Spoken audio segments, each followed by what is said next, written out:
both parties and presidents.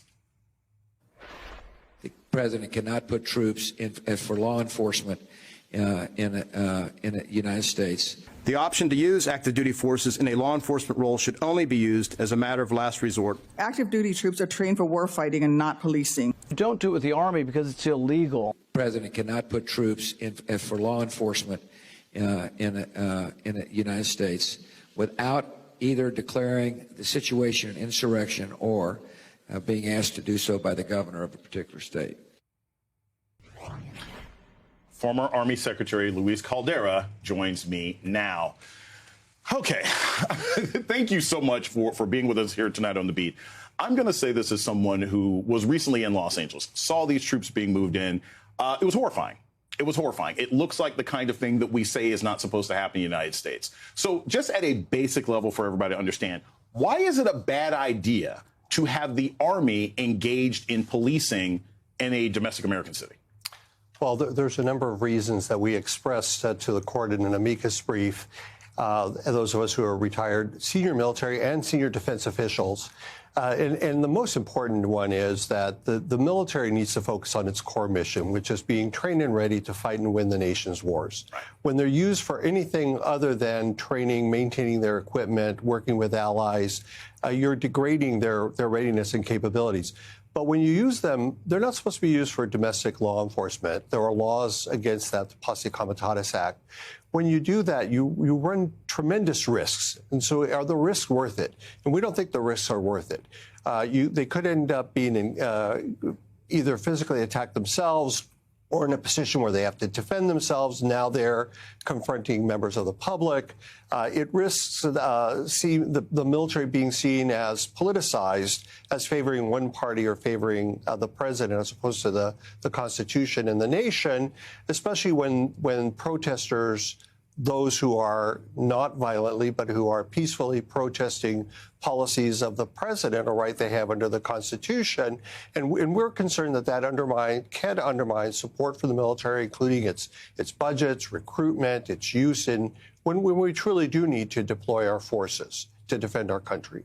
So I'll put this at even sort of a more basic level. The Army is prepared to kill people, right? And that shouldn't be your first response or concern when dealing with protesters, right? Certainly not sort of domestic protesters in the United States, correct? Right. Well, they're not trained for, to lower tensions in civilian-type law enforcement situations. It's very different. I mean, they do have to follow the law and the law of war, which includes dealing with refugees and people who've surrendered and things like that. But they are not trained for civilian law enforcement. And there are other forces, including federal law enforcement, state and city law enforcement, available to do that. Neither the Sheriff's Department, the LAPD, or anyone else said that they were overwhelmed and unable to deal with this with their own civilian forces. With your experience, not just in this country, but looking at how we've had to view the world, how the United States has had to play a role in the world, if this were happening in an allied country, right? If we saw the Prime Minister of England send the army into Manchester, if we saw, the President of France, if we were to see this happening in an allied nation, what would the concerns of the United States be? Because my thoughts are our allies, our NATO allies are watching this right now. They can't be happy, right? Well, you don't want to. I mean, one of the concerns is that you can significantly lower the bar to ever deploying military forces once you've done this. The president has said, well, we're unable to execute federal law. It's not clear that they tried all the other things they could have tried short of deploying military forces. But once you have military forces there with military equipment, with military weapons, it's a show of force. It's an intimidation of the public. It feels like a militarized country. That's not what we want in our nation.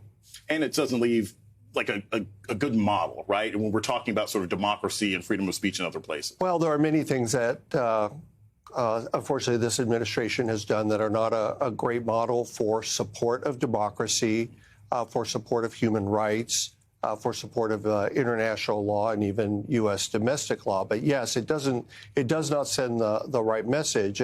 When we lower our standards, it makes any would-be autocrat gives them license to lower theirs. I want to play this sound real quick from Secretary Pete Hegseth and Warren in an exchange on domestic military deployment and get your thoughts right after this. How about if the president says he wants to send troops to 15 cities? Would you be willing to do that? Well, Senator, I don't accept your hypothetical because That's a hypothetical. Not a real That's one. the question. You're the Secretary of Defense. Would you send troops to 15 cities if the president said do it? Would you do it? 15 cities. Again, Senator, it's a complete hypothetical lacking any context Look, at all. You're the Secretary and I refuse of to Defense. box myself in based on You questioning can refuse, on a hypothetical. But you're here asking for $1 trillion, and I want to know how you're going to spend it. He's lying, right? I mean, this is not a hypothetical. The president has said that he wants to send troops to multiple cities to fight the invasion, right? Well, the president has said that, and here's the challenge. If you say one thing like, we're going to put troops around a federal building to protect the federal building, well, you probably could do that with other local police or other federal law enforcement officers. But let's say that you do that to protect that building. That's one thing. Mm-hmm. If you're saying, I'm going to send troops out to accompany ICE agents as they go on raids on farms or factories or at schools, that's a different thing. Now you're involved. Now you're directly involving the military in enforcement of immigration laws, right? And so I think we don't want to lower the bar for how easily you can deploy troops. It's probably possible that any protest, including, the No Kings protest, right, that the president could say, oh, there are some federal laws being violated, and therefore, in order to enforce those laws, Let's bring in former CIA senior intelligence officer and MSNBC national security and intelligence analyst, Mark Polymeropoulos. Hi, Mark. Good to see you. Intelligence officials, including the president's director of national intelligence, Tulsi Gabbard, have indicated Iran is about a year away from completing a nuclear weapon if they decided to do so. That's not the message we're hearing from the White House. Take a listen. Let's be very clear. Iran has all that it needs to achieve a nuclear weapon. All they need is a decision from the supreme leader to do that. And it would take a couple of weeks to complete the production of that weapon, which would, of course, pose an existential threat, not just to Israel, but to the United States and to the entire world. So, Mark, how clear and accurate is the intelligence on this? And what do you make of this apparent mixed messaging we're hearing from the administration? Well, Anna, first of all, it's not really a good situation where you have the President of the United States saying that he doesn't really care what his Director of National Intelligence thinks on an issue. And there's been other reports that, for example, that the DNI, Tulsi Gabbard, was left out of a Camp David meeting on kind of planning the whole issue around what to do with Iran-Israel. So not good when you have the DNI and the president kind of at odds. Now, there's a little more nuance there, however, because John Ratcliffe, the CIA director, seems to be taking the side of what President Trump has been saying. So just a little bit more dysfunction.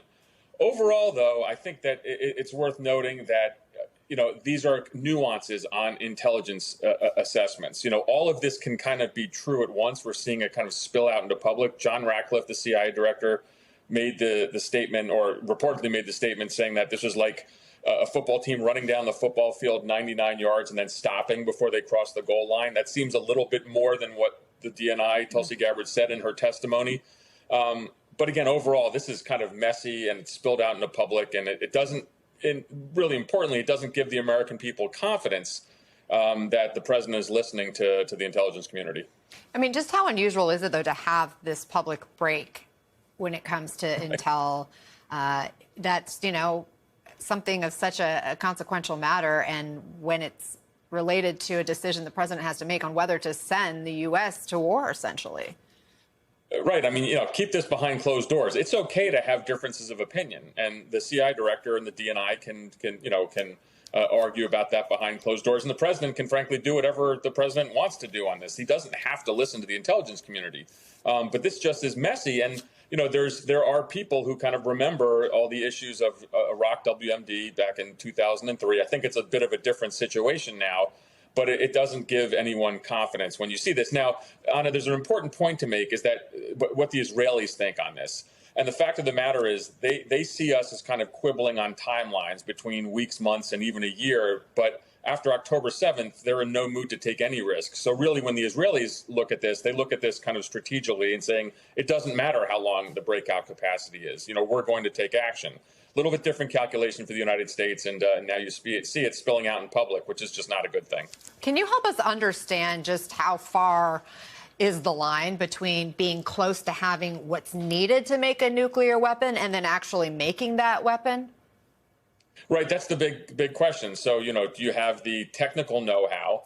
Do you have the plans for it? Then do you have the capacity to do it? And then are you doing it? And how long will it take for an actual to employ something functional, a weapon? Which, of course, if that happens, then it's kind of game over for everybody. And there's just a lot of questions on how long the Iranians, will need on this. And of course, the other part is the delivery system as well. So, are we looking at an Iranian nuclear capability tomorrow or next week? No. The Israelis think it can be in a matter of weeks, if not months.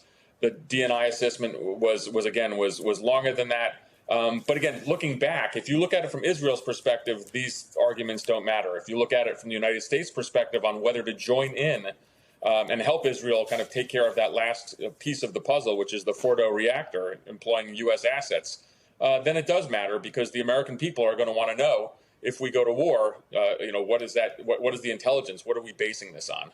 Right. The International Atomic Energy Agency says that you would need to enrich uranium to a 90% purity level in order to have it be weapons grade uranium. And right now there's a significant amount enriched to 60%. So from 60% to 90% is still a gap. Obviously, that might not take super long to get to that 90%. But then even after doing that, we're told, there would have to be the time to build, to test a device that can be delivered in the form of a bomb or a missile. That's where the timeline gets a little bit longer, according to the... Why have we seen so many military people quit on Trump over the years?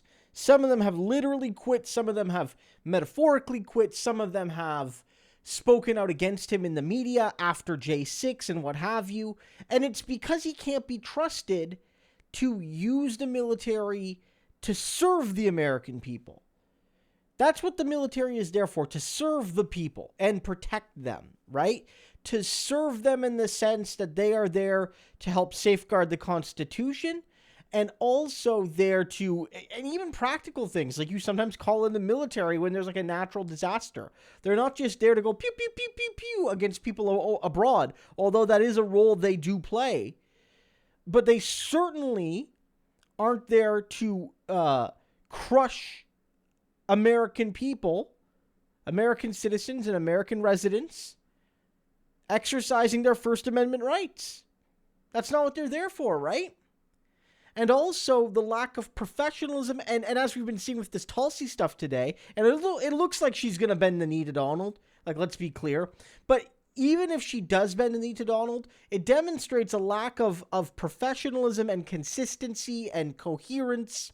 And there's the ideological questions of how does Trump philosophically view the military, how General Milley and so many other generals gave up on Trump after J6 and his conduct during that summer before the election even.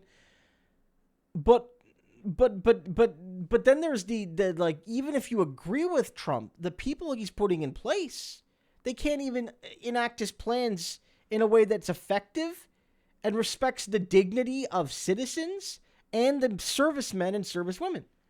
So, Donald, more and more people are going to speak out like this. Former generals, former agents speaking out against you, quitting on your vision. It's going to keep